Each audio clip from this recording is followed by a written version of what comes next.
Everyone, thanks for tuning in. Tonight we're going to tie the Minion. This is a nice lightweight streamer. It's really easy to tie. You can do it in tons of different colors.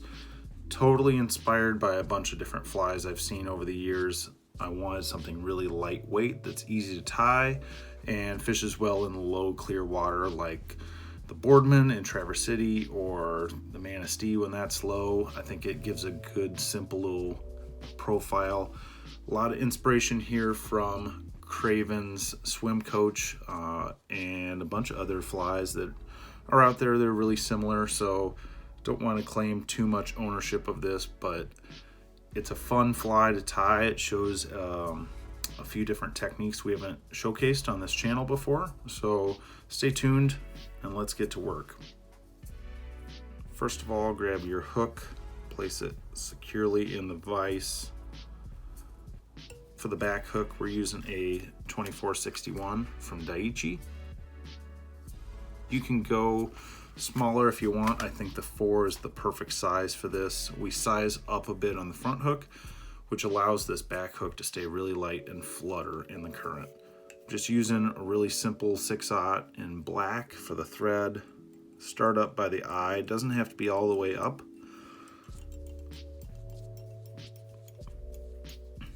And work right back to the point of the hook. Trim your excess. And we're gonna grab some marabou. I have a lot that's already been prepped. Just a shameless plug here. This is the hairline. It's kind of, I think it's just called the prep pad. We have it at the Northern Angler and at thenorthernangler.com. Really nice if you're doing a ton of one fly. You can prep all the marabou, all the feathers you want.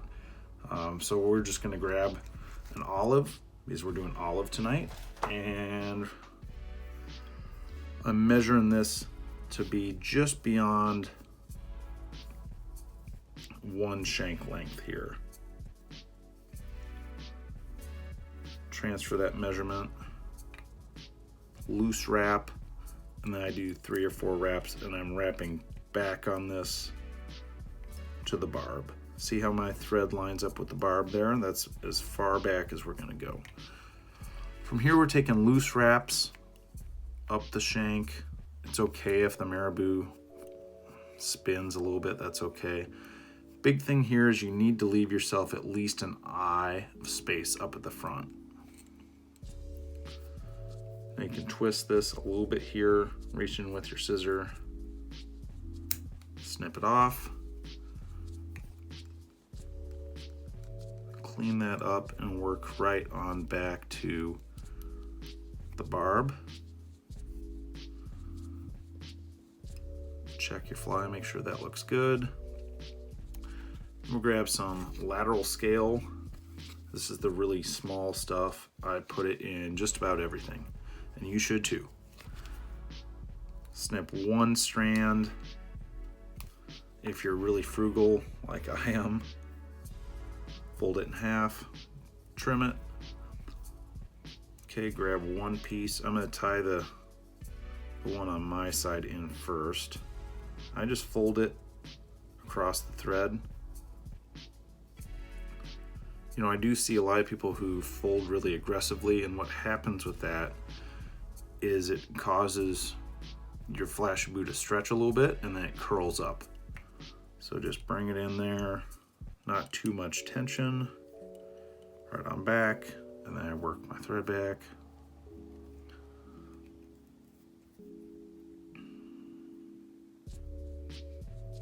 Okay, same thing here. You can use the rotary function if you have it. Bring that far side to you. Wet that down a little bit, tame everything. We're not going to work back and forth just yet. We're going to grab some Palmer Chenille in medium olive. If you haven't tried Palmer Chenille, I would compare it with, hold on one sec. I'm going to grab my flash bag here. So, a lot of different flashes out there. You'll see a lot of UV Polar Chenille. Similar material. This is a little bit shorter, a little bit finer, and it's all on one side of the chenille of the rope, which is really nice if you're making a nice light fly like this. it's really easy to apply to the hook. So just grab the end there. Work your thread up. I'm going to do just a 2-3 turn whip finish just to keep things at bay here. Put your cradle in place. Get everything tangled up like I do. Okay, oh, yep. All right, there we go. I like to wet that marabou down just a little bit, keeps it from everything getting tangled up. I'm not looking for really tightly packed flash here. These are pretty open loops. I just want to keep this back hook really light. Don't worry about how it's oriented. We're going to brush it out here in a second.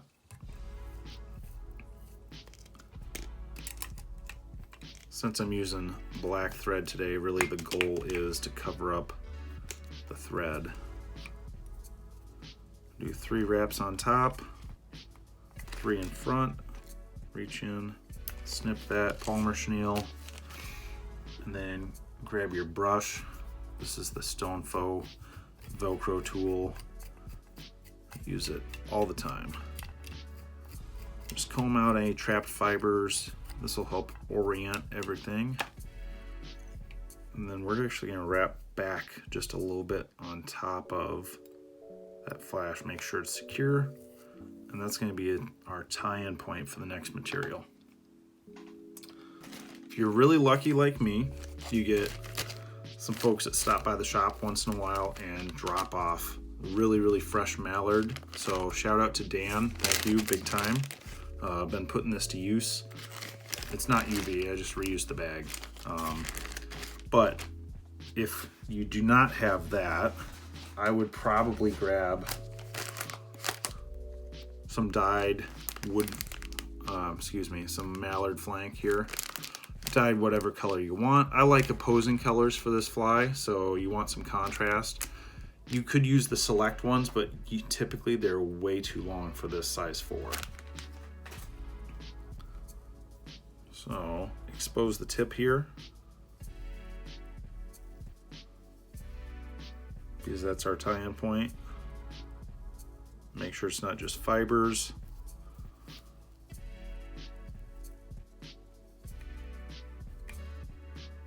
Wrap that down, and we're going to wrap forward on top of it. Really secure. Always put a few in front as well. You could use the rotary function here, but we're putting 2 wraps in. I don't think it matters. Wet your fingers and work that feather back. What I'm creating is this V shape, and that's so I'm not fighting those fibers quite as much when I go to wrap it in. They orient the direction I want. And these are going to be loose wraps, so space them out. See how much space is there? I want maybe 2.5 wraps, because that will allow me to wrap back over the top of this stem and make sure that one got a little bit messier than usual. That's okay. Make sure it's nice and secure. You can build a little thread head there. Fluff it out. Good. Reach in, clean it up. This is all going to get covered up, so don't worry about having the cleanest back hook. Who cares, right? Grab your whip finisher. 1, 2, 3, 4, about 5 turn whip finish. You can super glue this if you want. We're just going to use some classic head cement. I had to use my pliers to open this earlier tonight. Someone asked me what's the secret to keeping this stuff going. It's a good pair of pliers at your desk, unfortunately. Grab a bodkin, put a drop in there, put a drop in there. Great.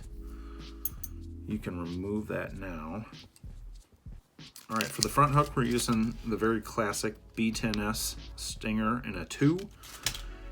Now I'm gonna tell you why we're using this hook instead of another 2461, or why not use this hook in the back for 2 in a row. I really fell into that when I got started tying streamers, where everything was a B10S. It was really nice until I realized, wow, there's no shank on these, and I can't really build the fly out when I want some length. The reason we're using this really wide gapped hook in the front is because of the head. I want space up here, I want gap so that we can actually hook a fish, and it helps keel an unweighted fly. You know, if I was using something else, we might have to put in some bead chain, a cone, anything like that to keep it righted. But in the water with this hook, it's gonna stay just right side up, just the way we want it. All right, grab your thread.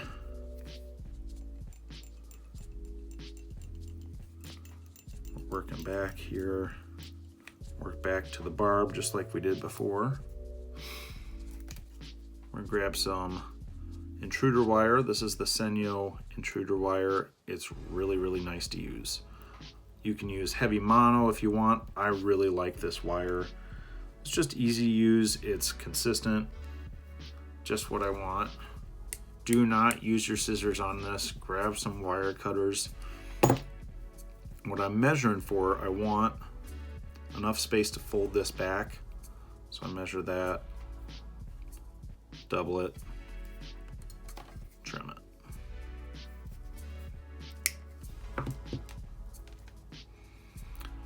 Now if I'm doing a bunch of these, I'll put the rear hook through and add the beads and just leave them. But I think if you're first learning to do some articulation, it helps just to tie this in.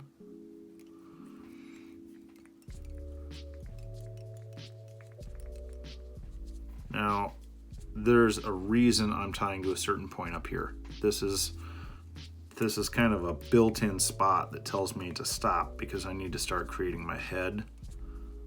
And that's in my mind. That's probably 2 eye lengths back, maybe 3. Cover that up. Grab some really fancy small beads. These are size 6/0 from Michaels, not an endorsement for Michaels. We have the really nice large size beads at the shop for bigger flies, but for a small little fly like this is all you need.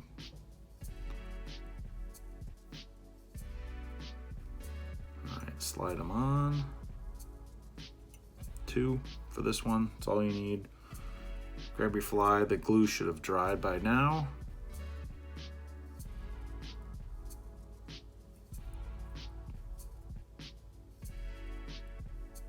Try to do it so you can see exactly what's happening here. This loop in the back is very important. If you have too much loop, you have too much movement, your fly or your back hook will foul, it will twist just like that. If you have too little, it won't move at all. Movement is everything for streamers, and I really like this wire because it allows you to keep a really consistent loop. So I'm actually going to leave it a little bit too big and then work back and close the loop.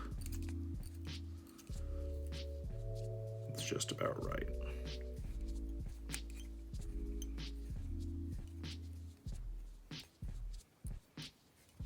All right, work your thread up.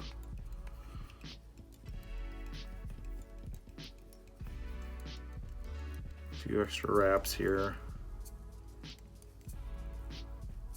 And I like to use my thumbnail. You can use pliers if you want, but really try and bend that down. I do one at a time because I'm using 6/0 thread. You can use something heavier here. 140 would work just as well. Now I'm going to trim these before I wrap back because otherwise you're going to end up with way too much material.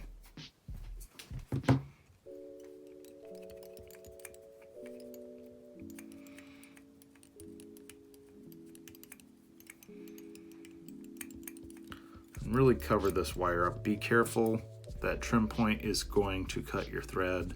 Just use loose wraps over that. Then grab trusty Zap-A-Gap. These lids never stay functional for me. Another use for pliers at the desk.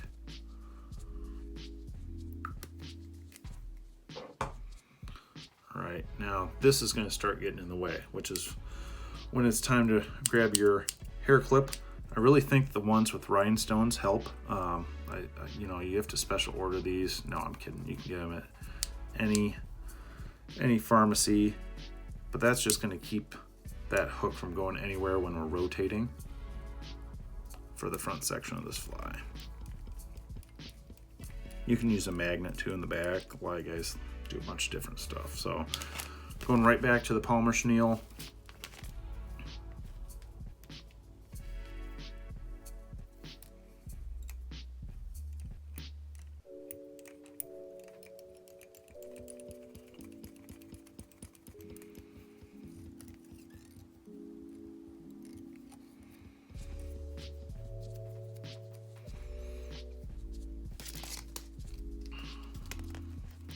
Bobbin in the cradle, rotary vise in action. Now I'm going to use this a lot thicker on the front hook than I did on the back.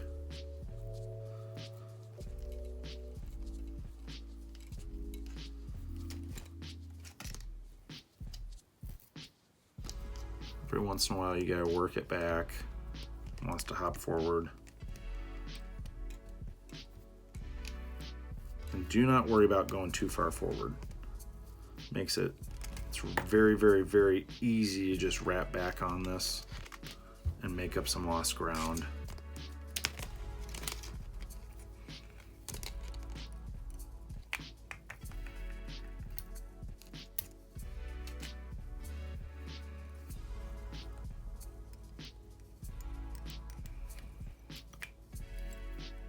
Okay, grab your brush. Comb it out. And we're going to add an extra element here that we didn't have on the back hook. We're going to use a little bit of craft fur. You could also use Arctic fox, or you could skip it entirely. But this is the way we're doing it. Deal with it. Craft fur. This is olive. It's really nice to have a long pair of scissors for this, because what we're going to do is actually create a dubbing loop here. Not a big one, just a little teeny one.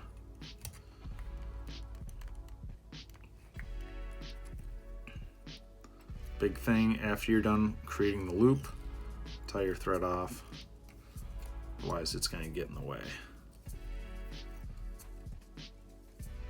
All right, grab your dubbing spinner. This is the Stone Faux. It's awesome. I love it. I use it all the time. Okay, set your loop open. If you have not dealt with craft fur before, it's a little goofy. Number one, get yourself a comb, because there's all this under fur like that. You don't want any of that for this. Toss it. Save it for something else. You'll never use it though. Okay, there's under fur, there's a mid-level, and then there's long hair, which we're going to pull out as well. I'm doing that by gripping the base very hard and then pulling from the tips. And it gets a little messy. It's why we keep a little vacuum at the desk.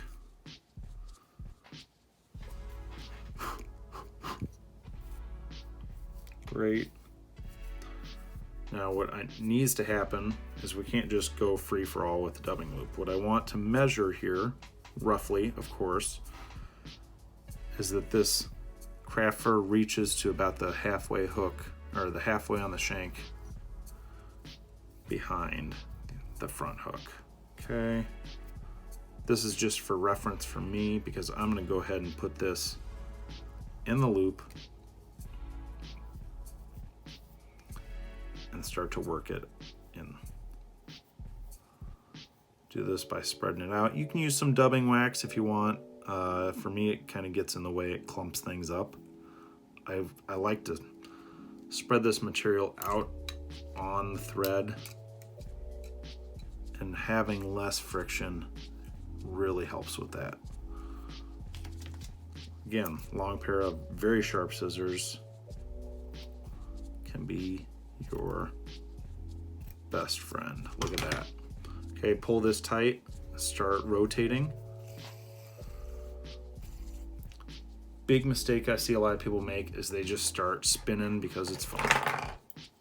Stop every once in a while, grab your bodkin, and start picking it out. Otherwise, it's gonna catch on itself. You're gonna lose a lot of fibers in the process.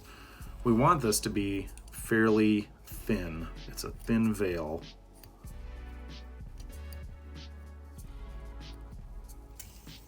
And yes, you can spin too much. Your thread will just break. It's not fun when it happens. I do 3 big spins and I start to tug on this to see if it's secure. Okay. Wet your fingers again. Start pulling it back, similar to what we did with that mallard feather. And we're going to use the rotary function. And it's going to seem to be real clumped up here. That's okay, because we're going to comb it out like everything else.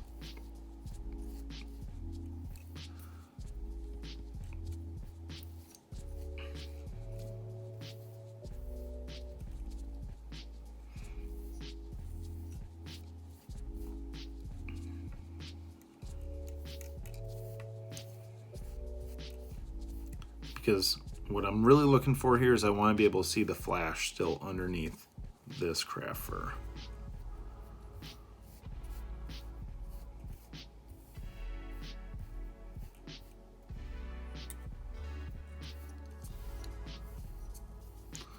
I'm going to call it right there. That's probably good. Tie the loop off. Do 3 or 4 wraps before you trim it. Do not trim your thread.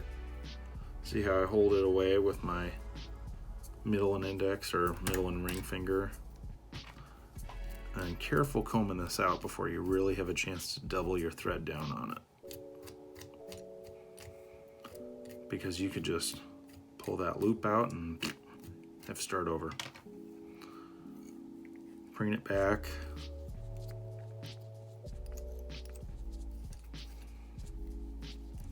It's not quite as long as I had hoped. That's okay.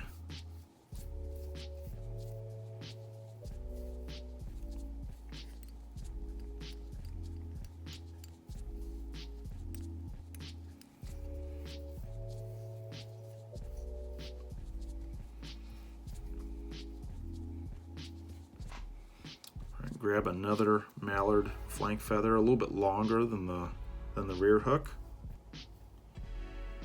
Again, expose that stem.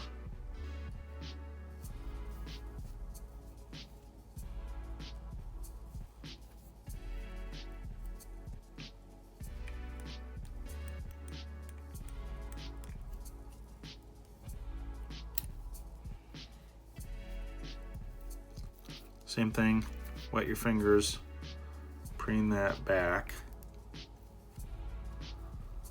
And I'll hold it down on one side while I work it underneath. That helps a lot.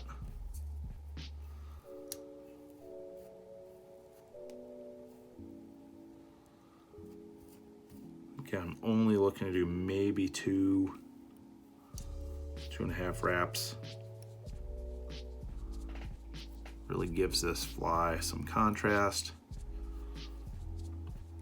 Looks like pectoral fins. A lot of extra movement.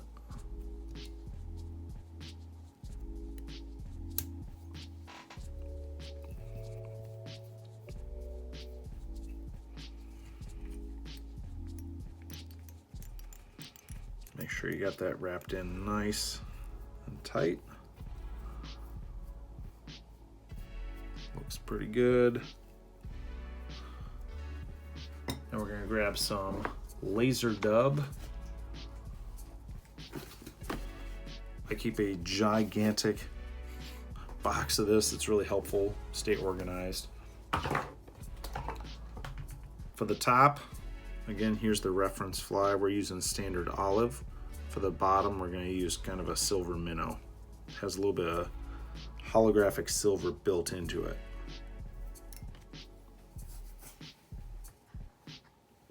For this first chunk, grab a bunch. You're not going to use all this, don't worry. And we're going to start aligning all these fibers. This is called carding. We're trying to achieve a very vertical head here, slender profile, so we don't want to use too much. Set that down on top. I put about 3 wraps total. That's it. Very economical with your wraps here up at the head. Don't worry, we'll secure it in. Rotate. Again, rotary function. It's awesome. For the bottom, same thing. Start carding, but we're going to do something different.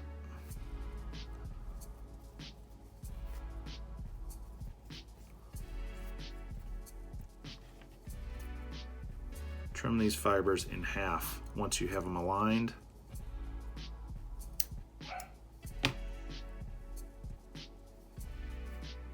And then recard them so it doesn't look like you just trimmed them.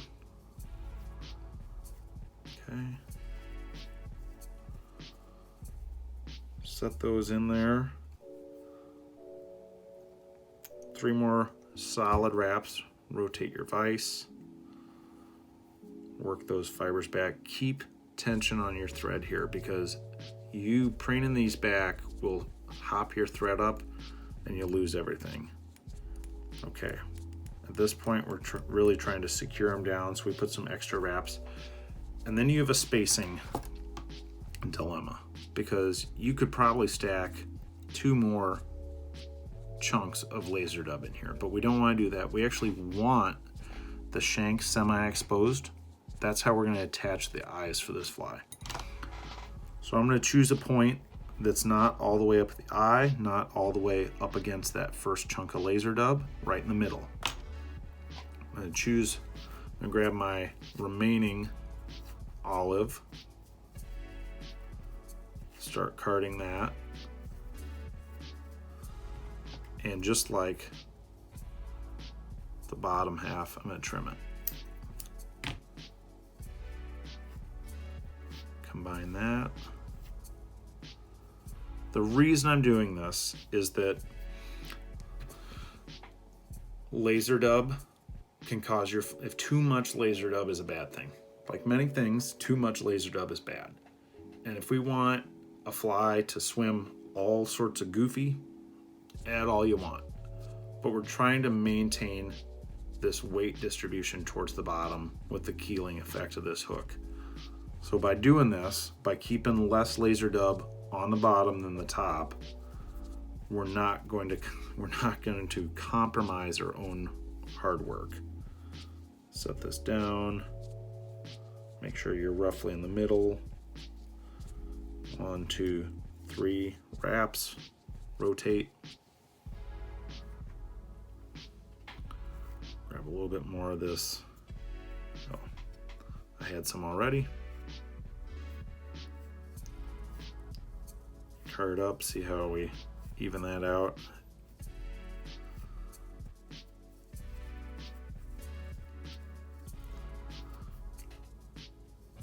And don't be afraid to use a little bit more than you think, because we're gonna, like most things, we're gonna comb it out.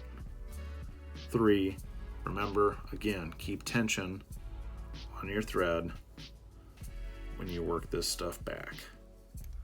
Now, you've done an awesome job with your thread economy. You've saved enough room up at the front.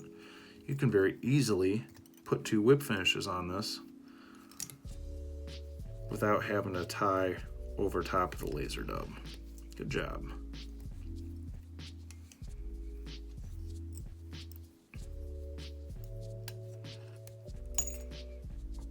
Trim your thread.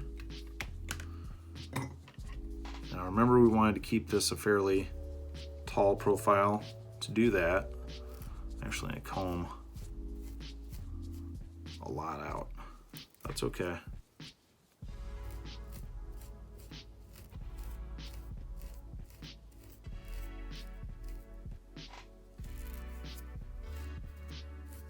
Rotate. Oops.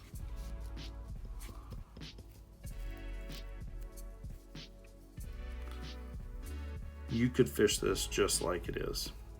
You have no trouble, catch fish, but we're gonna add some eyes. Okay, let's start thinking about adding some eyes to this fly.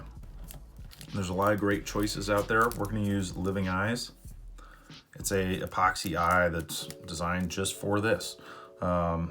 Just because it'll say adhesive eyes on these package, guys, we need to use an adhesive. They're not ready to just stick on there. But so you know, the size of the eye does matter. We could use a smaller eye. The 7mm would work great for this fly as well. But what's going to happen with a smaller eye is that this laser dub is really, really prominent. It'll push a lot of water, which is great. But the idea with this fly is a little bit of darting motion and a lot of wiggle in the back. So a larger eye allows us to squash this head down to a thinner profile and allows it to catch all these little currents and dart side to side. So that's why we're going to use a little bit bigger eye. Just a side note on adhesives before we get really into it. I see some people pushing UV glue for eyes. If you figured it out, great. I don't think it's the best way to do it, simply because these eyes are not totally clear. There's a paper backer. Now, when you try to hit this with the UV light, your light is not going to penetrate through that backer to cure the glue behind it. So you won't get as good of an eye as you really should. The way we're going to do it is, it's been around for a long time. We're going to be using Z-epoxy. It's a 2-part epoxy solution. You get tons and tons of epoxy. This is the way I make pike heads. It's just comfortable. It's really easy. It's hard to screw up. How about that? So that's a win for everyone. You're going to need a few tools for this to be successful. Number one, you're going to need a bodkin. This will help mix the glue for you and apply it to the eyes, or excuse me, to the fly. Number two, a pair of tweezers can be really helpful. Anytime you're adding pressure to eyes that have already received glue, you should be doing it with a tool, not with your fingers. My fingers are magnets for glue. So if I even dab a little pressure on there, the whole thing's gonna come off. It's a pain. And then scissors can also be used to add a little bit of pressure in these eyes as well. Okay, before we get too much further, let's make sure our fly is prepped for these eyes, and then I'm going to switch the perspective so you can see exactly what I'm doing. First thing we need to do, we left a lot of the shank exposed here, which if you look there where the thread wraps are, that's perfect. That's where we want to add some glue so that it has a fixed point to stick to. If you can glue eyes into laser dub, sure, but it's gonna flex. Anytime there's flex, it's not gonna be as strong. So what I wanna do is comb this out, and I'm just gonna bring it pretty much vertical, and that's gonna expose about as much of the shank as we need. I'll do it on both sides. Really helps to have a rotary vise for this. Just so you see what the other side looks like. Maybe a little bit more exposure over here. That's okay. Nothing's perfect, right? These are designed to be fished, not put in showcases. Okay, I'm just taking a small dollop of glue.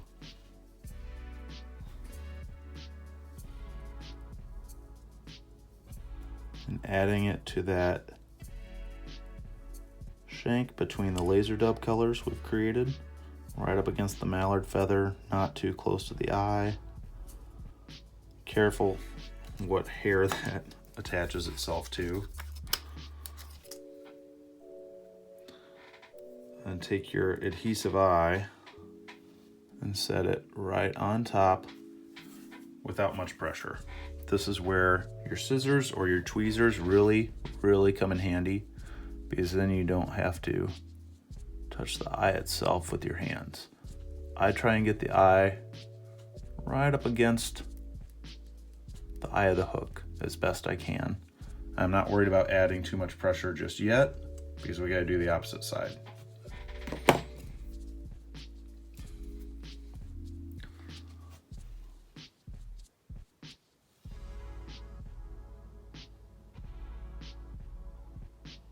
Try and get that dollop in just one spot. And a little teeny bit goes a long way with this. You can definitely overdo it. Okay, I'm gonna place the eye there. Again, grab my tweezers, manipulate it, space it right. Don't worry about any of this excess. That means I use too much. That's okay, but it'll dry clear. I basically just want to add pressure and keep that as flat as possible.